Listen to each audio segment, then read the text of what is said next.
Mumuheze mikrofone. Abantu bansomera Bibiliya batambukana imbere. Let people who are going to read the word come forward. Abantu batatu. 3 people.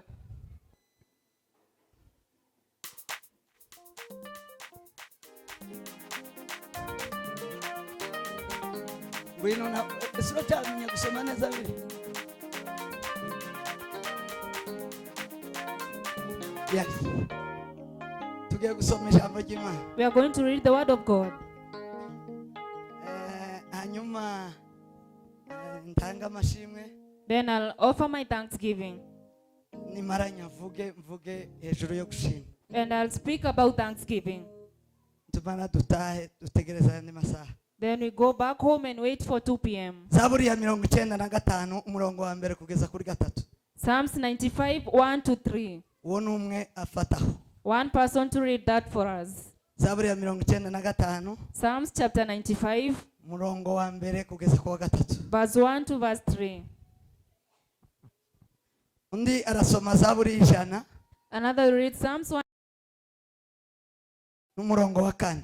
and verse 4.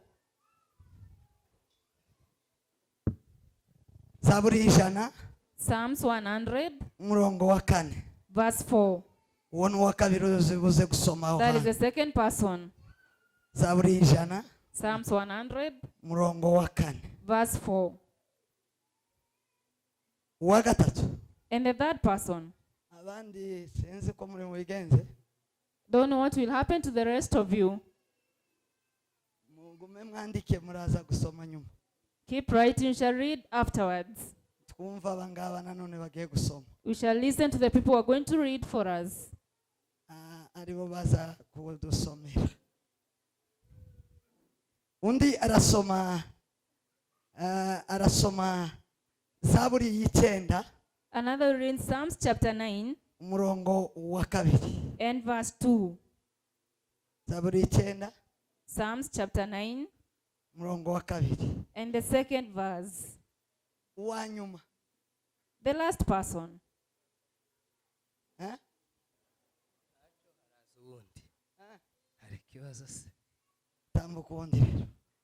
Another person to come forward.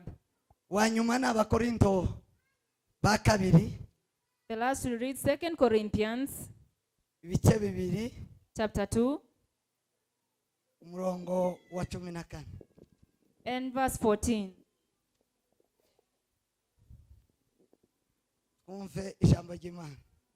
Let us listen to the word of God. Zaburi ya 95 umurongo wa mbere. Psalms 95 verse 1. Nimuze turirimbire Uwiteka. Oh, come, let us sing for joy to the Lord. Tuvugirize impundu igitare cy'agakiza kacu. Let us shout joyfully to the rock of our salvation. Tujye mu maso ye tumushima. Let us come before his presence with thanksgiving. Tumuvugirize impundu n'indirimbo. Let us shout joyfully to him with psalms. Kuko Uwiteka ari Imana ikomeye. For the Lord is a great God.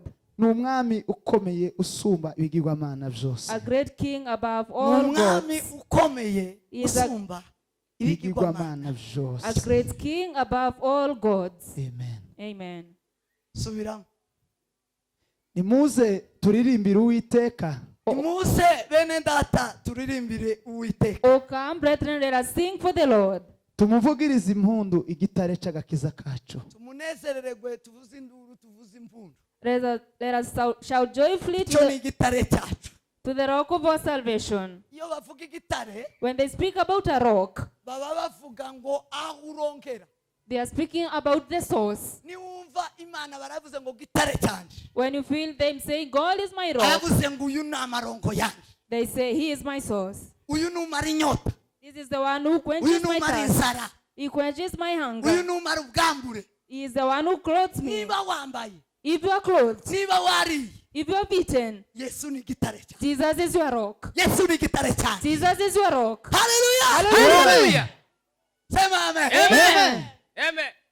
aya mahitaji yose tuba dubona dukeneye, ibi byose dukeneye byino byo All the requests you have and all No the things kuja you hanze. desire. amavisa n'ibindi. Needing of visas and everything else you Iyo need. ushaka umushima uvuga ngo Yesu ni When you igitare. want to thank him, say, Jesus, you are my rock. Yesu ni igitare cyane. Jesus, you are my rock. Twese tuvugire rimwe abariye Yesu ni igitare Those who cyane. have eaten, Yesu speak ni together. igitare Jesus cyane. is my rock. Abambaye twese tuvuge ngo Yesu ni igitare If you're cyane. not Yesu listening, ni Jesus igitare is my cyane. rock. Akwiye gushimwa. He's supposed to be thanked. tujye mu maso ye tumushima, tumuvugirize impundu n'indirimbo, kuko Uwiteka ari Imana ikomeye, ni umwami ukomeye usumba ibigirwamana byose. Amen. Amen. Amen. ya yindi zaburi ya kabiri y'ijana kuri kane. Psalms 100 and verse 4. Bibiri iravuze ngo mwinjire mu marembo ye mushima. Enter his Biravuze ngo gates with mwinjire mu thanksgiving. marembo ye mushima. Mwinjire mu ikanisa mushima. Enter in the church giving Amarembo thanks. y'Imana. The gates of God Nukuza mu ikanisa. is coming to the church. Timukaza muza mwamwe mugononga. Don't come complaining. Mukaza muza mwamwe ikandagira. Don't come lazily. Mwinjire mu marembo ye mushima. Enter its gates with thanksgiving. Vuga ngo amen. Hallelujah. Amen. Sema amen. Hallelujah. Mwinjire mu marembo ye. Mushima. Enter his gates with thanksgiving. Yes.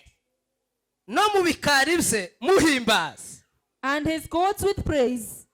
Mubikari se muhimbaza. Ibikari murabyumva? Do you understand the courts? Ibikari Courts nahavugirwa Imana. is where God is spoken. Ibikari In a court, naho kwicaraho umuntu uhanyiraho. Inzu zigira ibikari. houses have Mu courts. gikari nahanyira inzu bwite honyine. A court belongs to the owner of the house only. Igikari A court ni icya nyir'inzu. belongs to the owner of that house. Rero iyo tugeze ahitirwa Imana. Therefore, when we come to a place ni called by the name of God, iyi nzu ni igikari cy'Imana. this house is a court of God. Aha ni mu gikari cy'Imana. This is in the court of God. Nubwo benshi bahagize amazu yabo. Even though many have made it their Abandi houses, bahagira business. others have made it a business hall. Ariko mu gikari cy'Imana. But in the court of God, Naho Imana niyo yonyine isa. belongs to God alone. Nicyo gituma rino kanisa. It is the reason this church Irizandikwaho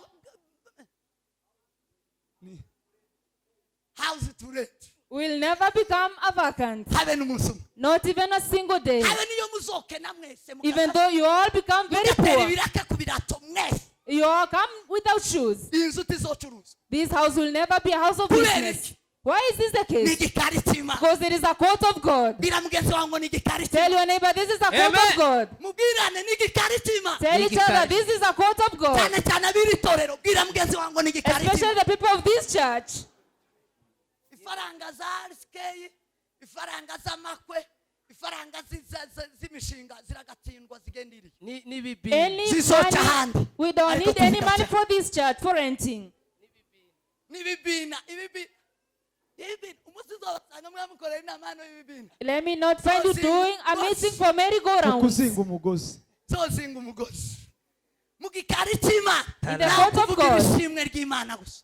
Should only be spoken thanksgiving for God. Yes.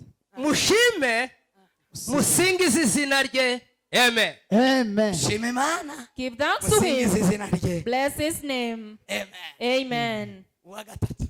The third person, Psalms Zaburi chapter 9. ibice 9 n'umurongo wa 2. Ndashimisha Uwiteka umutima wanje wose. I will be glad and exalt you. Ndatekerereza abantu imirimo yawe yose itangaza. Amen. Urakoze ariko uracyasubira. Baravuze ngo wowe ngo aho waza usoma ngo ni heza cyane. Ngo ugeze ngo usome umurongo wa gatatu. Okay. Muranyongeye. Usome mu Gifaransa.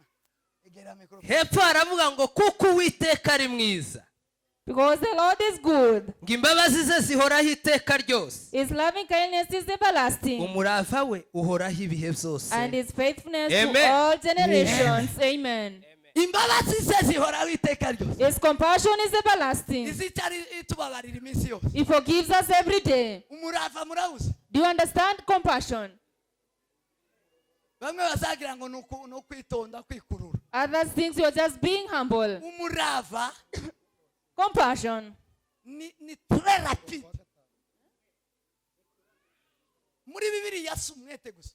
It is not only diligence. Muri Bibiliya In the Bible, ni ikintu kigutabara vuba, it is something that saves you very fast. très rapide. Very fast. Donc ni ubutabazi bwihuta. It is a very emergent salvation. Yesu agira ubutabazi bwihuta. Jesus saves you urgently. Ubutabazi bwe bwihuta bubaho. And that emergency salvation for you, Ntacyo atazakiza. he heals everything. Nubwo waba ugeze mu mva, Even though you are at the point of death, Yesu yo gutabara akagukiza. Jesus can save you from that point. Sema amen. Amen. Nubwo abaganga bose bagusezerera, Even though all the doctors leave you abaganga bagasezera, and they say it's over, abantu bagasezera, and the people bid you goodbye, bikarangira. and you think it's over, Umurava wikugezeho, when that compassion comes unto you, aragukiza. he saves you. Sema amen. Amen. Donc muri Bibiliya umurava ni ugutabara, In the Bible, compassion is being said, kandi gutabara kwe ni ugukiza. and his salvation is healing. Tatabara ngo asige byononekaye nkazake zijya myoto na za ambulance. He saves you and heals you at the same time. Okay. Arage gusoma Igifaransa. mu gifaransa ni umurongo bagarukiye ku murongo wa gatatu aho Benjamin yasomye. Nari nasomye umurongo wa kane, niyo mpamvu navuga ngo ni mwiza, niyo mpamvu narivuze ngo tuwusome. He is going to read the verse in French. Ndawusoma mu gifaransa, haravuga ngo il tient dans sa main les profondeurs de la terre et les sommets des montagnes sont à lui. Some subira haruguru. Profondeur. Haravuga ngo il tient dans sa main les Afite profondeurs mu de la kuboko kwe. terre. Nukuvuga ngo isi iri mu maboko. It means that the earth is in the hands of God. Uburebure bw'ikijepfo bw'iyi si Buri mu maboko. buri mu maboko ye. And the depth of this world is in the hands of God. Et les sommets des montagnes sont à lui. Uburebure bw'imisozi buri mu And the kuboko. heights of the mountains is in hands. Reka asome mu kinyarwanda wenda. Bwira mugenzi wangu arakomeye. Tell your neighbor, God is so great. Aravuze ngo ikuzimu hari mu kuboko kwe, kandi impinga z'imisozi nazo nize. You are reading Psalms 95, verse 5. Sigaye muryoherwa n'ijambo. Aho ni sawa. Zaburi 9 n'umurongo wa 2. Ndashimisha Uwiteka umutima wanje wose. Yego we. I will be glad and exult in you. Ndatekerereza abantu imirimo yawe yose itangaza. Amen. I will tell of all your Ndashimisha wonders. Uwiteka umutima wanje. I will give thanks to God with my whole heart. Umutima The heart n'urugingo ruto abantu b'amasiyanse bazavuga ngo urangana n'igifunsi cyawe. is a small organ. Scientists say it's the size of your fist. Umuntu wese nagira gutyo. Every person do this. Umuntu wese nagira gutyo. Let every person do Reba this. iyo ngumi yawe. That fist, Nuko umutima wawe ungana. that is the size of your heart. That is what the scientists say. Amen. Amen. Umutima The heart ukontorora ingingo zose. controls all the other organs, Ugaburira ingingo zose. and it fills all the organs. Ikiri ku mutima rero. What is in the heart, therefore, Uvuga ngo ingingo zose it means that all the organs, ziragikurikira. they follow it. Ziragendayo. They go to the same direction. Aravuga ngo iyo umutima It means that when the heart ushima Imana. give thanks to God, Nukuvuga ngo ubuzima bwawe uwo ni Dawudi. it means that all your life, Nico gituma yavuze ngo nibimugize byose bihimbaza. that's why he said, everything around me give thanks to God. Umutima we nubayo. My heart belongs to him. Tanka itojayo.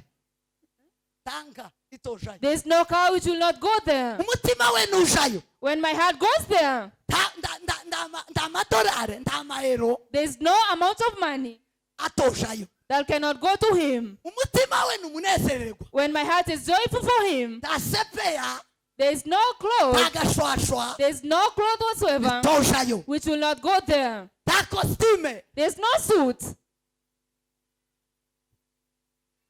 Umutima nujayo. When my heart goes there, Nta zubahiro nta bindi. there's no honor, there's nothing else. Abanyamurenge baciye umugani. There is a proverb. Vuga ngo amen. Amen. Amen.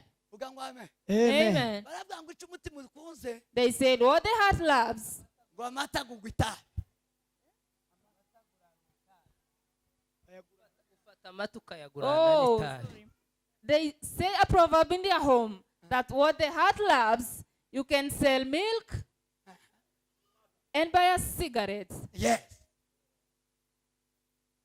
Itabi A cigarette n'amata and milk. tibihuye pi. They are two different things. Itabi A cigarette. ariko kubera ko umutima ubishaka But because the heart wants that cigarette, birashoboka. it's possible. Bwira mugenzi wangu umutima nukunda Imana Tell your neighbor, when your heart loves God, byose birashoboka. everything is Amen. possible. Hallelujah! Hey!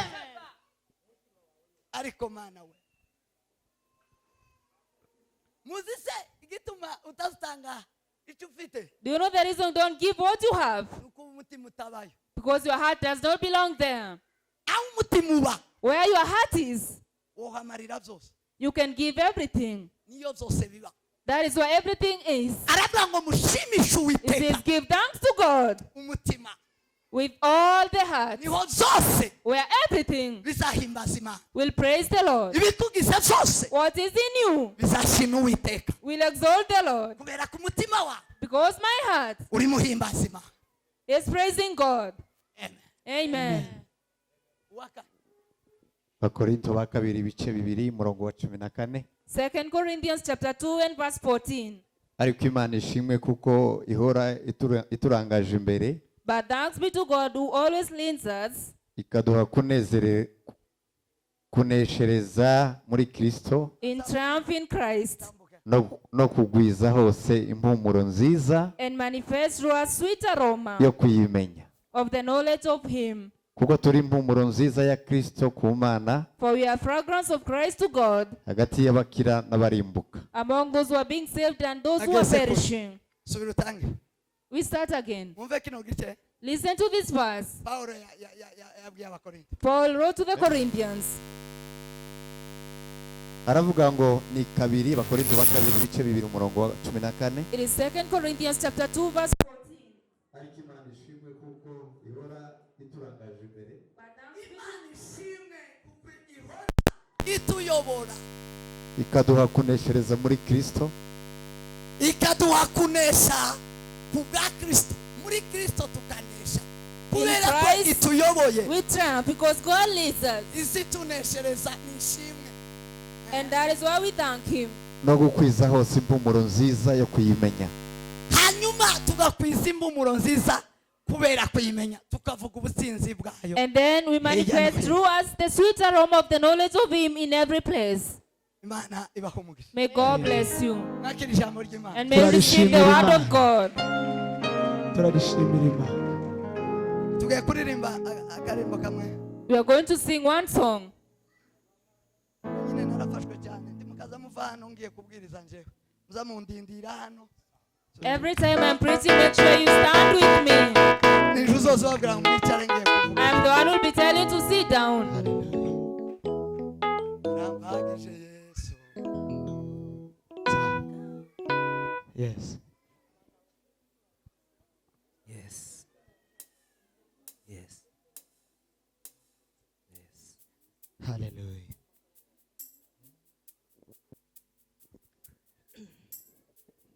Yes. Hallelujah. Ngiye gushima Imana bukeya. Ejo aho twagarukiye. Where Baravuze we ngo stopped yesterday, gushima Imana we said that thanking God nukutekereza is meditating. gukurura. And you pull things, Imana yakoze mu buzima what bwawe. God has done in your life. Bigatuma ushima Imana. And it makes you to give thanks to Him. Aho uri si wowe wahoze. Because where you are is not where you have been all through. Twasanze twarahoze mu nda za ba mama. We found that we were in our mother's wombs. Imana idukuramo And God took us from there. tujyana tugera hano. And we came to this far. Hari ibyo Imana yagiye ikora There is what God has been mu doing buzima bwawe. in your life. Ugeze ejo bundi Until yesterday, icyo Imana yakoze what God did itanga amatora meza muri Kenya. when we had peaceful elections in Abantu Kenya. bakaba bari muri tuzi. And people are in their workplaces. Munsi baza batangaza ndawasohotse. The day they were announcing, no one went out of the house. Badutinya ko hoba ikibi. We were fearing a wall. Abantu bakagwa mu mihanda. And people could die on the roads Bakagwa maybe. mu tuzi. Well, in their workplaces. Ariko kuri none But today, amaduka yose arakinguye. all the shops are open. Abantu bose ko baragenda And mu the people tuzi. are walking around. Ibyo ni ishimwe ry'Imana. That is a thanksgiving for God. Utabitekereje Because when you think about it, ntiwoshima. You cannot, without thinking, you cannot give thanks. gushima ni ukunyugwa Thanking is being content. kandi utunyuze ni kristo And who is content is Christ. Who dutanga makes iryo us. shimwe gira turangize gusoma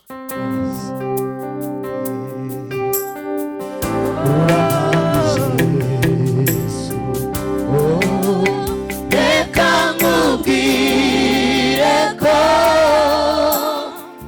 nakubonemo byose nkeneye mu buzima urampagije yesu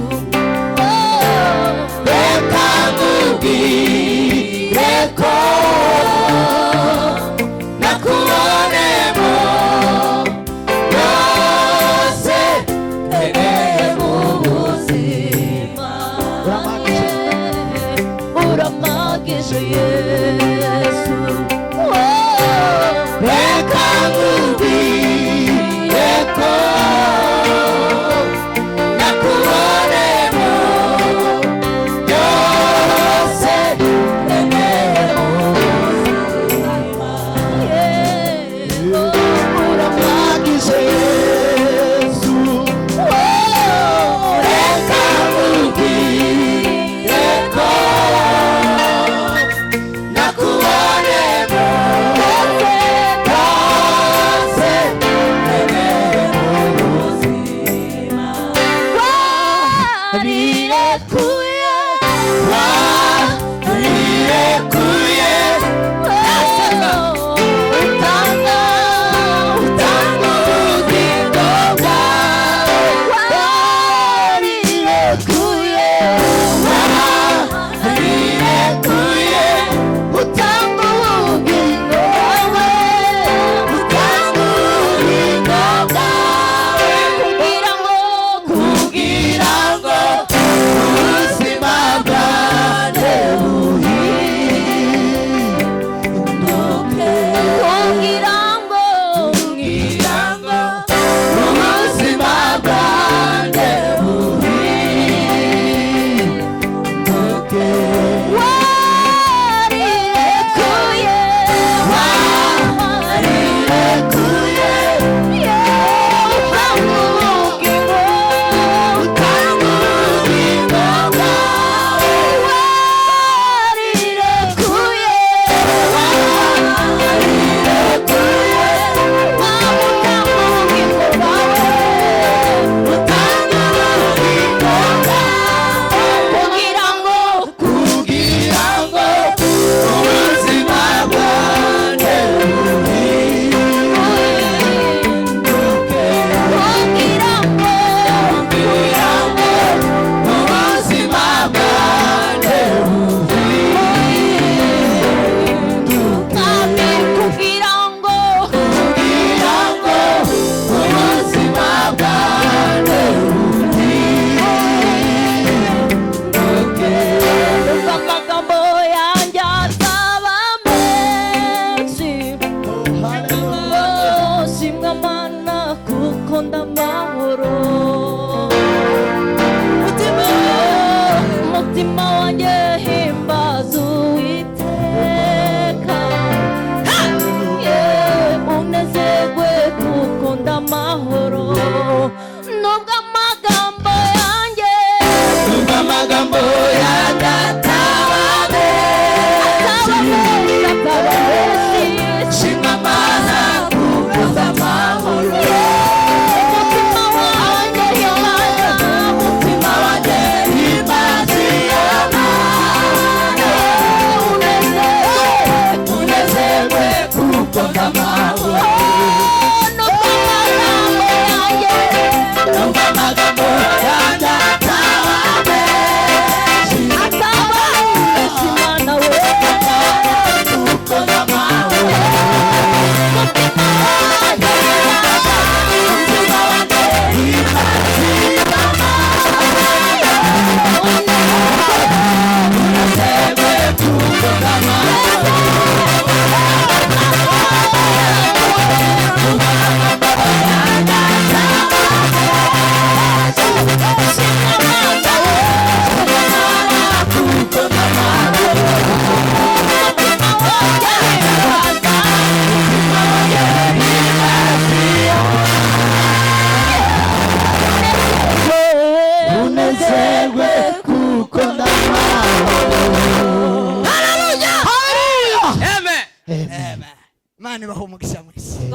you so much. murakoze cyane. Thank you. Mwakira ijambo ry'Imana. May we receive the word of God. Dusomye ijambo ry'Imana We have read the word of God hejuru yo gushima Imana. about giving thanks to God. Gushima Imana ni What is giving thanks to God?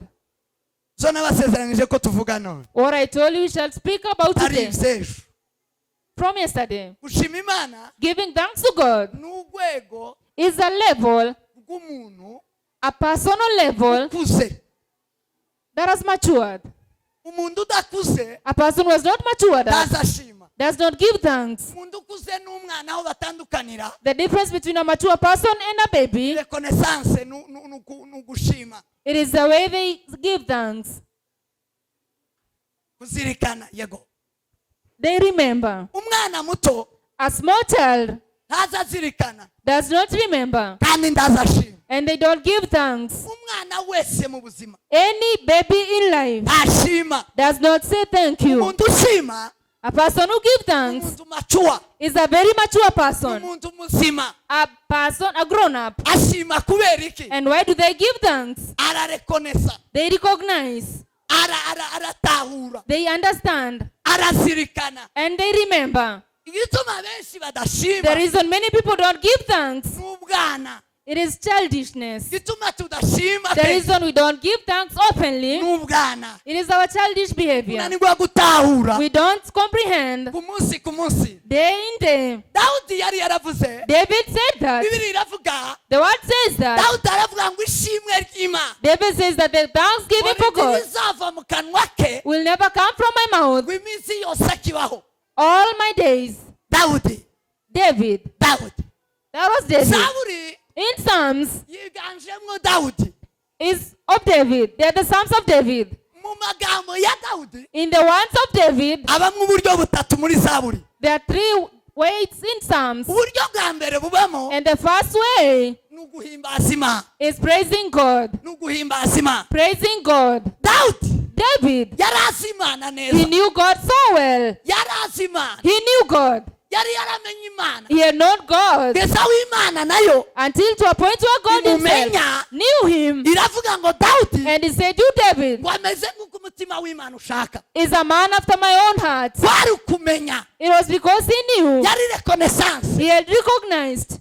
Yari azi Imana. He knew God. Kubera kumenya Imana And because of his knowledge of God, agashima Imana, he used to thank him agahimbaza Imana. and praise him. Imana iramukunda. And God loved him. Cyo gituma amagambo ya It is Dawudi the reason the words of David, akomeye the cyane words of David are so great muri Bibiliya in the Bible no mu Banyesiraheli and in the no Israelites, mu Bayuda. even for the Jews, Ingoma turiho none even the throne we are in ni iya today Dawudi. belongs to David. Vuga ngo amen. Amen. Sema amen. Amen. Nico gusa kumenya Imana cyane. It is only because of knowledge of Yari God. azi Imana bitanga. He knew God in a great Yari way. yaratahuye Imana He birenge. had understood God to another Asezerana level. n'akanwa ke. And he promised with his mouth Asezerana n'umutima we. and with his heart. Niwe muntu He is the only man witandukanya n'umutima we who separated himself from his heart akawushyira ku ruhande and put it aside akawubwira nk'ubwira umuntu and then tell it like telling to another person, nk'ubwira uwundi. like a person telling another. Zaburi y'103 Psalms 103. aravuga ngo umutima wanje It says, so my heart, wa mutima we you heart, himbaza Uwiteka, praise the Lord. shyira hejuru Uwiteka.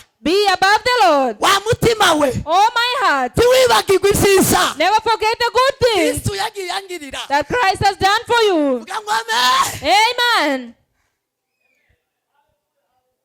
Nabasize Are we still together? nibuse anezerewe kanitonde. Calmly. Sema amen. Amen. Dawudi David, Zaburi Psalms yiganjemo Dawudi is full of David mu magambo atatu. in 3 words. Ijambo rya mbere The first word, Dawudi David, yari azi Imana neza he knew God so well, bituma akora utuntu tubiri and it made him do 2 things tangaje that are amazing, turenge. that are so high. Aravuga ngo He said that, wakanwa kanje you, my mouth, uzohore mu ishimwe ry'Imana always give thanks to God iminsi yose nkibaho. all the days I live. Sema amen. Amen. Akanwa kanje My mouth zikazava mu ishimwe ryawe. will never come from it, my thanksgiving. Nanone Zaburi ya 34. That is Psalms 34. akanwa kanjye My mouth tikazava mu ishimwe ryawe will never give my thanksgiving iminsi yose nkiriho all the days I live. bivuga ngo we yashimaga imana iminsi Meaning that you should thank God si alone. ugushima imana babyaye Not only when you have given birth si no gushima imana babonye amafurayiti or when you have found your flight. si no gushima imana You don't just thank God wahushijwe n'imodoka when you have a car. ayo niyo mashimwe y'abantu benshi Those are the normal thanksgiving for people. cyangwa yashatse Or maybe they have gotten married. umuntu akaba hano And a person comes here yashatse after they get married. azasubira ashima imana And they'll thank God again hano at this place babyaye when they have got a child. babyaye azosubira agaragare hano And they'll be seen at this place again ari uko asezeye agiye kuja hanze when they are going abroad. abo bantu ni ba dawudi barahuye na Are dawudi those people similar to David? mwumvise itandukaniro rya dawudi Can you hear the difference between the two?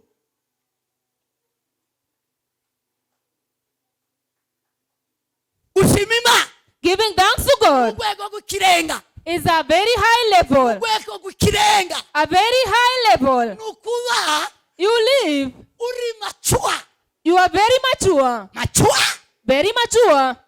yewe melatela portasina vera daide icya kabiri And the second thing, muri ako ngako kubera kumenya imana because of your knowledge of God, niyo yafashe umutima we arawutereka he took his heart and put it aside. arawuganiriza And he spoke with his heart arawuganiriza and spoke with it. umunyamashimwe A person full of thanksgiving, asaganira n'umutima we they speak with their hearts. ntazareba uko byabihinagurika You don't look at the things around. ntazareba ibyo ararikiye You don't look at your last ntazareba ibyo ataragira or what you have not yet found. azareba ibyo afite You only look at what you have akanyugwa and you are content, akareba ibyo imana yakoze and you see what has gone akanyugwa and you're satisfied. agafata umutima And you take your heart akawubwira ngo and you tell it, wa mutima we oh my soul, himbaza uwiteka praise the Lord. wa mutima we Oh my soul, tukibagirwa ibyiza never forget the benefits yesu yatugiriye that Jesus has done for imana you, yangiriye that God has done for me. tukibagirwe Never forget. sema amen Amen. sema amen Hallelujah. muntu uri macuwa ndazayibagirwa A mature person does not forget. tiyo kwibagirwa iyo yavuye How can you forget where you came from? ngo yibagirwe ko yavuye iriya And forget where you came from. yavukiye mu murima And you are born in the fields, in the mountains. uzabwira abazungu akababwira ngo mama yambyariye mu murima Be telling people, my mother gave birth to me while in the fields. nta materinite pi There was no maternity at all. abagabo benshi n'abagore benshi bari aha Many men and women in this place, iki gihanda especially this side, bose ntibazi materinite pi they don't know a maternity room. nino baba bayibone They have seen it only in this country. vuga ngo amen Hallelujah. vuga ngo amen Amen. vuga ngo amen Say amen. vuga ngo amen nawe Amen. vuga ngo amen nawe arawubwira ngo wa mutima we And he told them, oh my soul, turashobora gukira you can be rich. turashobora gukira You can become rich. iyo nerekeye Where I'm going ni mu bisubizo is in my solutions. iyo maisha Where I'm going ni mu mirimo myiza is for in good jobs. songa mbere kuna matunda imbere hari ibyiza Before me there are good things. none Therefore, tukibagirwa never forget. tukibagirwa ko wari uba mu nga Never forget where you lived. tukibagirwa ko wari uba mu ntama Never forget the goats you lived with. tukibagirwa ko uri umuhererezi Never forget that you used to live there. tukibagirwa ko uri muto Don't forget that you are very small. mutima wacu My heart.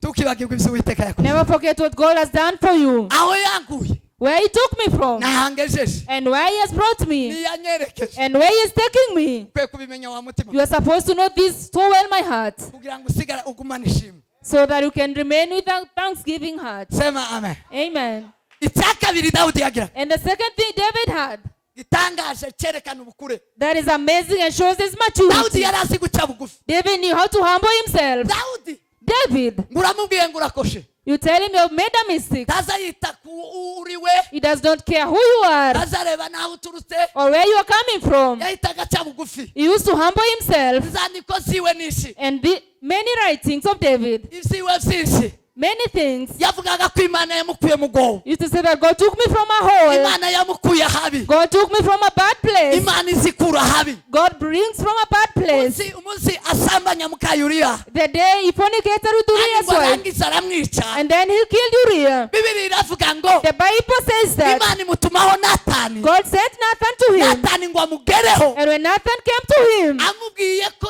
yakoshe, and told him what he had done, amubwiye ko yakoze icyaha, that he has committed a sin, yamapfukamaho he knelt at the same spot immediately. ariko mana we jobundi mwene data imana ishimwe cyane A few days ago, I gave thanks for my brother. nyamuco imana imumugisha mwisi. May God bless you, I Nyamucho. love you so much. yarihanye hano ku tuntu tutari twagenze neza, She repented at this place. tutumweretse umuntu aza akoshe atazi ko yakoshe, ariko yerekwa n'abandi ko akoshe agaca bugufi. You can make a bamara mistake. abantu bamamugenderera bapagani, baramugenderera ngo ririya kanisa ni ikigigizi. She confessed her sins and people went up to her to ask her, what have you done? That is so shameful. abana Those are children. barya bose uhereye ku wakubwiye wese, Every person who told you those words, bebe they are children. bebe aba bebe Those are children, babies. aba bebe They are babies bebe spiritually. bebe They are spiritual aba babies. bebe mwe kubera iki mugumiza kuba abana, Why are you being children for so long? kubera iki mugumiza kuba Why abana? do you continue being children? ninde mwiza imbere y'Imana kwe, Who is good before God? Who is perfect? ninde utunganye imbere Who y'Imana? is perfect before God? bavandimwe bene da, Brethren, ninde mugabo, ninde who is a man before God? ninde mugore, Who is a woman before ninde God? mukobwa, Who is a girl before ninde God? ninde nashiruka Who kwe, is a boy before God? ninde utagira ibizinga, Who has no mistakes? ninde Who is that perfect person? ninde nuwahe, Where do they come from? muri mukungangira abakristo You are scaring my Christians, my members. mutsindwe mu izina rya Yesu, Amen. mutsindwe mu izina rya Yesu, Amen.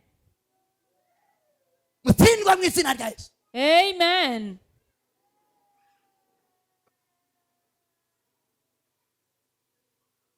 nta mukristo woba muri iri kanisa atazayihana.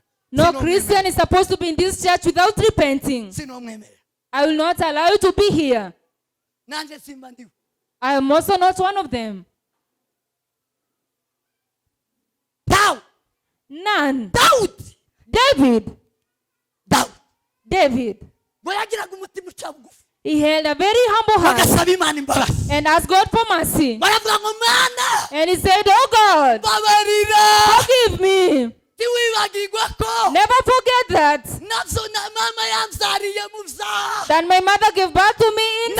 navukiye mu byaha, I was born in sin. sinje gusa, It is not just me. abe na mama Even my brothers na data and my father, they n'abanyabyaha, are also sinners. nabyawe I n'abanyabyaha, was born by a sinner berekwa mu banyabyaha, and among sinners, none nakoze and icyaha. I have committed a sin. Mana we, Oh my God. ibi ntibigaragaza kwera kwawe, This is what shows your bigaragaza holiness. gukiranuka It kwawe. reveals your righteousness. Nsabye imbabazi, Therefore, ask for mercy. ubabarire inyama y'umuntu, Forgive them flesh of man. nicanye I have killed a kandi person. numara umbabarire, And then forgive me. nasambanye I have fornicated. kuwa matua. That is being mature. Uko niko nicyo Dawudi yakoze. That is what David did. Ah! Hallelujah. Uko niko kuba matua. That is being spiritually mature. Aramubwira ngo And he told uyu him, mutima wakoze ibi, these others committed a abe sin. naje ndawugaye, I also reject it. none ndemera undi mutima we. Therefore, create in me a new heart. Abaririmbyi baririmbye, The singers have sung it. ndemera umutima we. Create in me a new heart, O God. Niumbie moyo safi, nimekataa huyu moyo, basi niumbie moyo safi. Create in me a new heart, O God. Ndemera undi mutima. Create a new heart for Zaburi me. ya 51. Psalms 51. Ndemera undi mutima. Create in me a new heart. Ndemera undi mutima wama. A new heart, O God. Hallelujah. Hallelujah. Ah! Amen.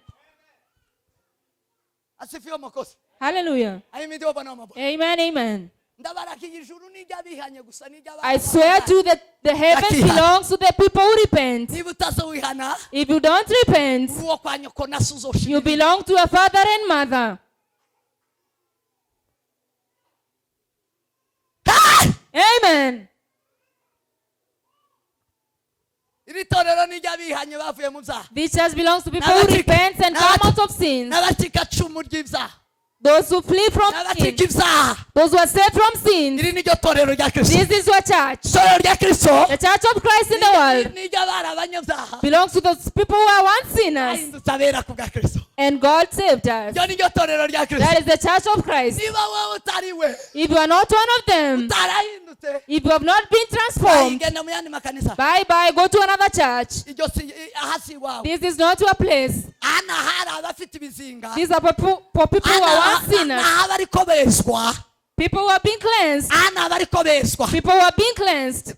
pawulo abwira abafeso Paul wrote to the Ephesians, igice cya 25 cya gatanu chapter 5, arababwira ngo and he told na them, 20 and verse 20 something, ababwira ngo he told them this, itorero rya kristo that the church of Christ bazagishira ryera will be holy. bazagesesha amazi He will cleanse it with water n'ijambo rye and his word, bazarijana ritagira umukanyari and take it without any blame cyangwa ikizinga icyo ari cyo or cyose any blasphemy, ritagira umukanyari without any that, ritagira ikizinga ritagira amadowadowa without any that.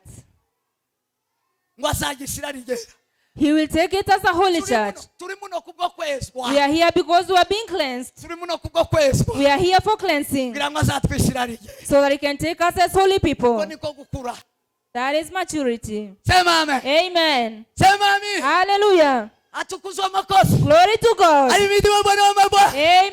Amen. Amen. ya kristo ndarikunda ba I love the church of Christ so much.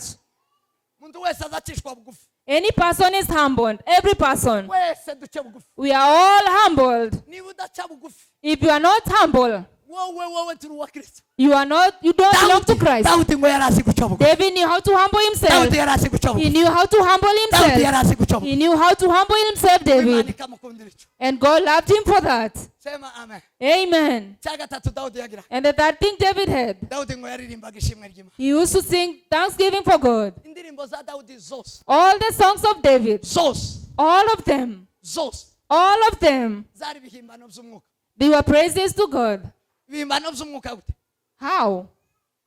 donc za etape par etape imirimo y'imana yayikora It means that all the deeds of God, yaririmbaga ngo imana he used to sing God. ngo yica abanzi He has killed the enemies. imana imaze abanzi He has killed all my enemies. kuko yarabasengeraga ngo ibiti Because he used to worship in the imana tree. ikabica yamara akaririmba God will kill them and he will give thanks to him. akaririmba He will sing to him agahimbaza and praise him. gushima imana Giving thanks to God n'urwego rw'ikirenga is a very high level. nimukaza mururebera gusa mu bagabo n'abagore hano Don't just look at it among the men and women around. muzamurebera mu muntu uri macuwa But at a person who is very mature, uri umuntu muzima because a grown up, azashima imana thanks God. ariko umwana But a child, ntazashima never give thanks to God. sema amen Amen. sema amen Hallelujah. sema amen Amen. nasomye inkuru I read some news y'umugabo Abrahamu about the man Abraham Lincoln. yabaye perezida wa Amerika He was once a president of the mu US mwaka w'igihumbi kimwe magana inani mirongo itandatu in 1860. icyo gihe Amerika yari ifite ibibazo That time USA had a lot of problems, yari ifite ibibazo byinshi many problems. kandi perezida agomba kubikemura And the president was expected to solve those problems. ngo aba mu bibazo cyane And he was in many problems. ngo buke noneho And then one day, hazanga umugore umwe he brought one woman. ngo akimubona gusa When he saw that woman, ngo yamamubonamwo ibibazo he saw many problems in her. amusomamwo ibibazo byinshi He could see many problems in that woman. aravuga ngo ariko uyu mugore noneho And he said, oh, this woman. ngo umugore amugera uruhande And the woman came to him. wamugezeho When she came to baramubwira him, ngo nyakubahwa perezida she told him, Honorable President, jewe nta kibazo nazanye I have not brought any problem to you. jewe naje kugushima I have come to thank you. naje kugushimira I have come to thank you. icyo nje kugushimira What I come to thank you for uburyo wafashije abantu is the way you have helped many people. umuyobozi mwiza You are a good leader. wafashije abari bafite ibibazo You help people with problems urakemura ibibazo and you solved all their problems ubushobozi bwawe no mu mbaraga zawe by your power and strength. none njyewe Therefore, me, nubwo mbona mu bibazo even though you see many problems in me, ariko none sinazanye but ibibazo. today I don't bring any problem to you. naje nje I kugushimira have come to give thanks to kandi you, mfite gift and I have a gift for you. nakuzaniye gift I have brought you a gift, ngiyi gift and this gift, ndagushimiye I'm thanking you uhagaze neza because you start mu family gihugu in the mu country baturage among the people, urabafasha and you helped them. bamusigira gift And she gave the gift wa mudamu aragenda and went away. wa mudamu amaze kugenda After she left, sema amen amen, sema amen amen. Lincoln Lincoln, Abraham Lincoln, afunguye ijya he opened that gift gift ngo ayifungure asangamwo ngo umukate ujya mutoya and he found a small loaf of bread, umugati muto a small loaf of bread. ngo araseka He laughed cyane so much, ngo araseka cyane ahamagara abayobozi and he called all the other leaders barabwira ngo wa mugore and he told them, that woman, mwoba mwanditse mwoba mwamenye iyo aturuka do you know where she comes from? baramubwira ati aranditse azawaturuka And they told him, we have written down her name, we know her home. muzi ibyo yakoze Do you know what she has done? yanzaniye mukate ndogo She has brought me a small loaf of bread, yanzaniye mukate ndogo ngo aje kunshimira coming to thank me kubera imirimo turimo dukorera abaturage because of the good deeds we are doing for people. nonega Now therefore, yanejeje ndahetsa I am so happy. nonega mutegure Therefore, mutegure neza prepare so well. guverinoma The government, mutegure prepare. tuzoshiwe We shall go to her home. tuzoshiwe We shall go to her home. tuzoshiwe We shall go. asomye iyo nkuru I read that news ngo baripanga and they prepared themselves ngo bamutumaho and they sent a message to her. perezida azoza iwawe The president will visit you.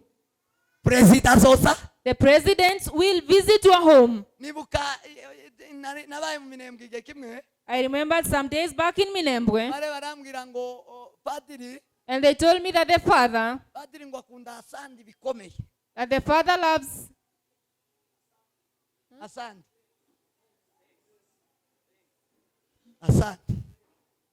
he loves praises so much. ngo amapera ya padiri ngo yamazwe na asandi The fruits of the father were finished by thanksgiving.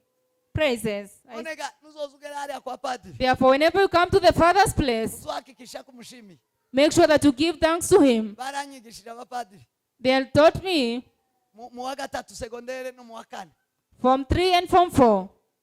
They taught me, they sponsored me. mu wa kabiri no mu wa gatatu Form 2 and Form 3.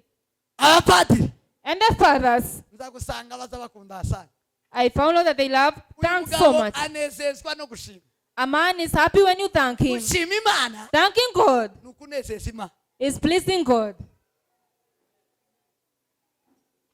vuga ngo amen Amen. gushima Giving thanks, niba umuntu ashobora kunezerwa if a person can be happy umushimiye when you thank them. perezida aburahamu President Abraham akanezezwa na mukate dogo was pleased with a small loaf of bread ashimiwe n'umudamu from a woman, imana data God the Father. uyishimiye When you give thanks to him, yonezerwa ite how happy can he be? yonezerwa bingana How pleased can he be with you? gushima imana Thanking God nukunezeza imana is pleasing God. nukunezeza data It is pleasing the Father. vuga ngo amen Amen. vuga ngo amen Say amen. vuga ngo amen Say amen. gushima imana Giving thanks to God kunezeza imana is pleasing God kubera ko because wayivuze you have spoken him wavuze imbaraga and zayo about his power wavuze gukomera and kwayo his greatness uyumvishije abantu to people, uyibwiye abantu telling other people. hari abantu imana yanga mu There are buzima people God hates in this life. umuntu imana igize icyo ikoreye When God does something for you umwana muto atagira icyo imukoreye and God does something for them, yamara ntakibwira abantu then they don't tell it to other people. ntakivuge They don't speak it out. kutavuga ishimwe ry'imana Not speaking the thanksgiving for God ni ukumara agaciro k'uwagukoreye. You diminish the value of he who did it for you. Ejo nababwiye ko gushima Imana Yesterday I told you that giving thanks to ari God uguha agaciro. makes you a valuable person. Gushima ari uguha agaciro ugukoreye ikintu. Giving thanks is valuing the person who has done it for you. Iyo udashimye When you don't give thanks, uba ukimaze agaciro. you diminish the value of that person. Niba ngize icyo nguhaye If I give you something, wamara ntushime, and then you don't say thank you, biba bivuze mu yandi magambo it means, in other words, ngo ntacyo mbaye, you have done nothing for me. ntacyo kimaze. You have done nothing. Kugitwara Whether you take it ntacyo kimaze. means nothing. Amen. Amen. Amen. Amen. Amen. Amen. Imana izinezezwa God is pleased n'ishimwe ryawe with your thanksgiving kubera ibintu bibiri. because of two things. Icya mbere The first one, ni uburyo wowe wishimye it is the way you are happy ukagezaho until you come to a point, ubishyira mu you nyandiko put it down in writing ubivuga ku rurimi. and speak it with your tongue. Hey! Amen. Ariko kindaganira namwe Are we still together? ntacyo n'abari hakurya y'inyanja bumve.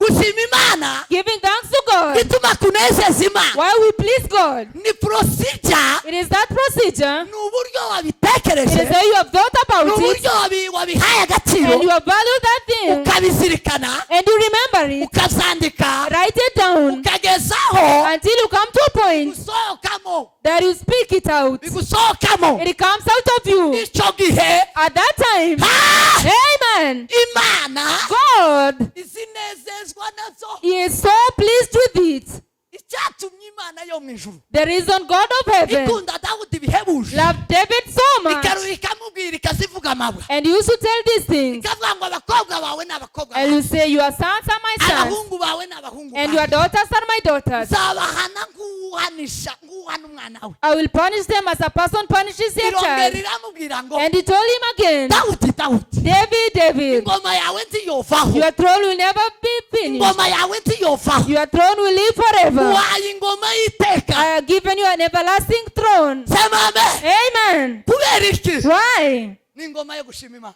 Because it was a throne of giving thanks. Bwira mugenzi wawe ngo ni ingoma ishima Imana. Tell your neighbor it is a throne that gives thanks to God. Ni ingoma ishima Imana. It is a throne that gives thanks to God. Dawudi yakazanesha gutya abanzi, David used to conquer his enemies akamaza akamatera iyo korasi ubwo. and he will come and sing a chorus immediately. Hari abantu basenze There are people who prayed, bagasengera umuntu ngo atambuke, prayed for a person to win, nyamara akananirwa gusa gushima Imana ko uwo muntu yatambutse.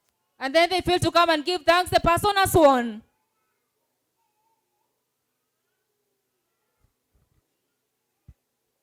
Bwira mugenzi wawe ngo uwo muntu ni fake. Tell your neighbor that person is a fake. Unaniwe kunezeza Imana, You are not able to please God. wanze kunezeza Imana, You have refused to please God. wanze kunezeza Imana. You have refused to please God. Vuga ngo amen. Amen. Vuga ngo amen. Amen. Vuga ngo amen. Hallelujah. Imana ishimwe ko Ruto yatambutse ari Thank God perezida because wa Ruto is now the president elect. mwange gukoma amashyi niwe. Whether you don't clap, he is still the Muyakome president. niwe. Whether you clap, he is still the president. Simwe mwabivuze ga niyo yabivuze. It's not you spoke about it, but God himself. Oya mwebweho simbagendeyeho nshimye Imana. I thank God. Jewe narabisengeye. I have prayed over it. Nakoze na acte prophetique. I even prophesied about it. Mwararebaga. You were Simwe together. mwenyine. Not you alone. Nabo twajyanaga. Even the people I used to walk with, Mwararebaga. they could see. Sibyo byonyine. Not only that, Twabivuganye n'Imana. we spoke with God. Nuko iramuta. And he gave him as the president. Ikanisa rikomeza. The church continues. Nuko. That's it. Imana yo mu ijuru ishimwe. God of heaven, thank you.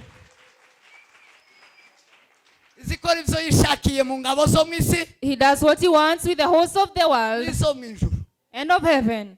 Mwe muzamutinya muzobeho cyane. You that fear, may you live long enough.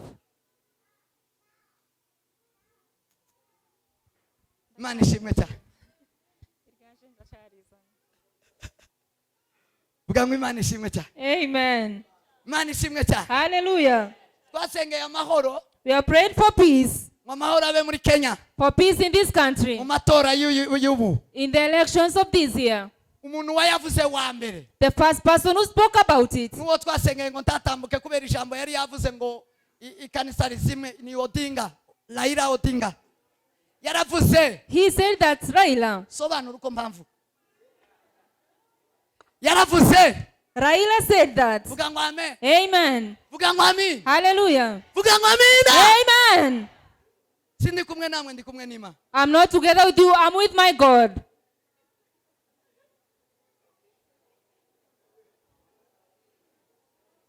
Nzamubwira ngo mwebwe aricyo muzamukora kundinda. Do you think you do anything to protect me? Yaravuze.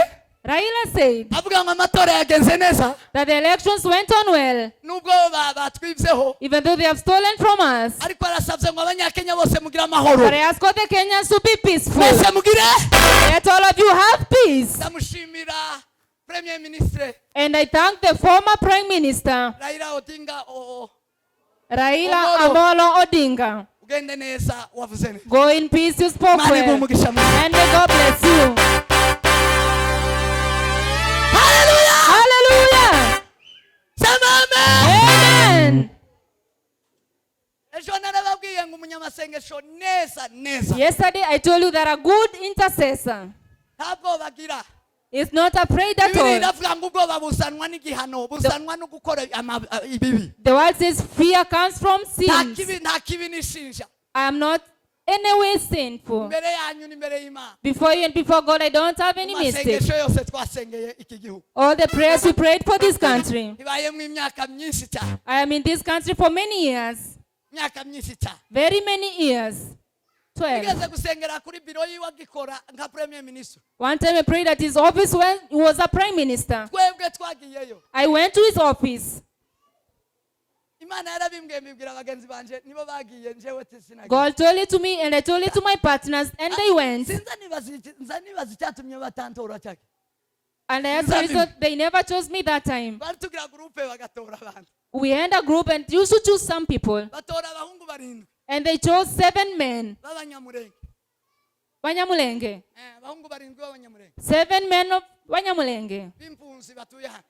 Refugees in this country. Baja kuri biro ye. And they went to his office. Aho yakoreraga nka Premier Minister. He used to work as the prime minister back then. Imana yari yatubwiye ngo dusengere kino gihugu. God had told us to pray for this country, Duhagaze kuri biro ye. standing in his office. Kandi minota irindwi And for 7 minutes, dufite za Bibiliya. with Bibles in our hands, opened. Kandi abahungu barindwi. 7 men.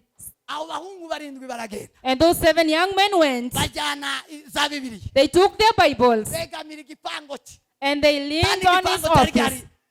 Bahagarara neza They stood at the office. uwo munsi hari hariho umuyobozi wari uvuye muri Amerika. That day there was a leader from the USA. Ujya mugore yitwa nde? What is the name of that woman? Hillary Clinton. Hillary Clinton. Aje gusura Raila muri office. She had come to visit Raila in his office. Badiployinze abapolisi. And they deployed so many office guards Inzu yose office ye around mu that mujyi. office. Yari iriho abapolisi n'abasoda. There were so many police guards. Barinjira kuko ariko Imana They yabivuze. entered because that is what God had sent them. Bagahagararana n'abasoda. They stood with the soldiers N'abapolisi. and those policemen. Ntibabaze ngo ko murakora iki. And they never asked them, what are you doing? Ko murakora iki. What are you doing at this place? Bahagarara iminota irindwi. They stood there for 7 minutes. Urababona. No one stopped them. Urabavuga. No one spoke to them. Kugeza barangije. Until they completed. Barataha. And they went their way. Bamwe bari hano. Others are still here. Abandi bari muri Amerika. Others are in the USA. Baratahari bose. They are still living, all of Uko them. bari bari. The 7 of them.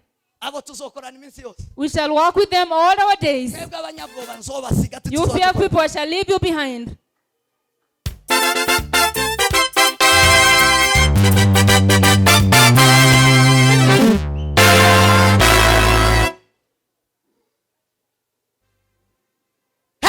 Amen. Ayo ni amakuru y'imbamu. That is news. Reality. Hashimwe Yesu wasinze Satani n'abadayimoni.